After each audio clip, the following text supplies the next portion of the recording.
to week 6. Wow. This is your final week. You've made it through the series, and we're so excited to see where God is going to take each and every person that has gone through this study. Yeah. It's going to be awesome because it's already been awesome. You've already taken steps. You've already accepted the invitation that the Lord has given us all to be a part of what He's doing.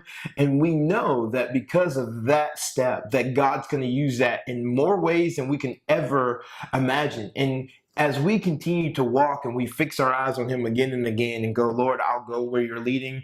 I'll follow you wherever you want me to go. We know that He will use that in a great, great way. And there's scripture to back this up. Right, Jeff? Yeah, absolutely.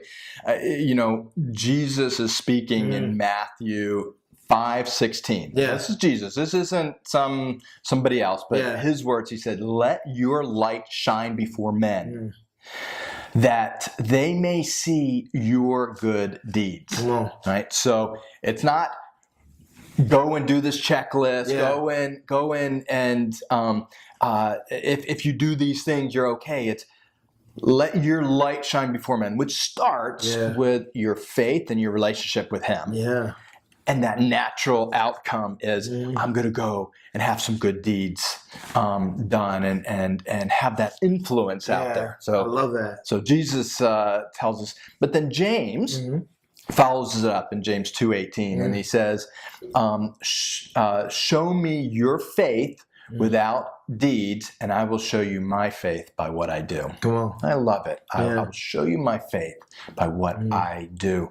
Here's your chance to make saving Sodom a lifestyle. Yeah. Something we do every day, not one day a week on Sunday, but every day. That saving Sodom lifestyle can make a difference in the world. Well, it's interesting as you were talking about those two passages of scripture. I had this picture in there. This is found in Exodus when Moses goes into the tent of meeting, and he's meeting with the Lord, and he comes out of the tent, and his face is shining with the glory of God. Right?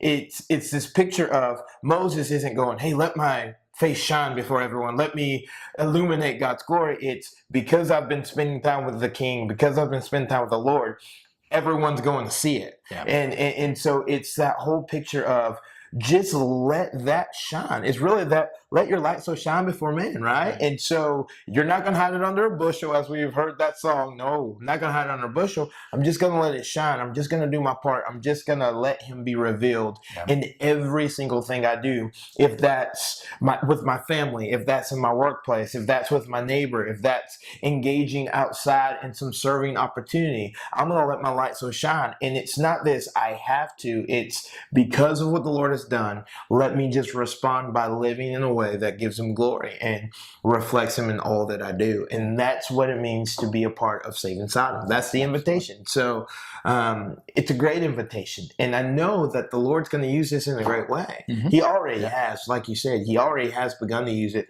Let's just keep walking. So how can we encourage everybody? So from here, where do we go?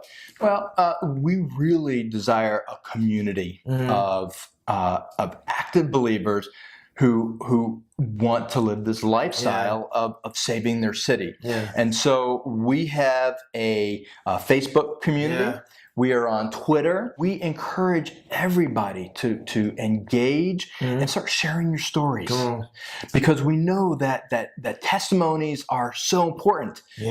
Because the enemy is thrown down by the blood of the Lamb and the word of our testimony. And the more that we can share what we're doing, what everybody else is doing, not only can we be encouraged, we can say, "Oh, that's a great idea. Let's go try that." And as a community of believers, a virtual community of believers, we can then have so much bigger impact. Come on. It's like iron sharpening iron, like I said in Proverbs. It encourages us and it makes us sharper. As we hear about stories of what God's been doing through His body and through His people, of those who said, yes, all right, I'm going to take my part, I'm going to take a step, and I'm going to be a part of saving Sodom around me. And so that's an awesome opportunity, and we need encouragement from each other, and let us encourage one another and encourage each other well. And I know that the Lord's going to do some great things through this. And it's been exciting. It's been really exciting. We are excited that We're glad that you have joined us in this journey. And this is just the beginning. Yeah. The journey does not stop here. Yeah. You know, I know I've done tons of Bible studies, and they've been good Bible studies. Yeah. I've learned a lot, but I set them off to the side and I go to the next new shiny object. And this lifestyle is so much more than just a Bible study that you go, yep, checked it off, did it, it's nice. It's how do I really live a life for Christ, to share the love of Christ for everybody that we come across. And if we're doing that, we are going to save our Sodom. Yeah. We are going to find the 6 more righteous to save our city. We're going to see great things happening. And that's what I think God is calling us to. We've learned that we don't want to be Lot. I'm not Lot, you're not Lot. How can we then build a community that is on fire for God and have the courage to step out? Come on. Well, let's step out together. We love you guys. Thanks for being a part.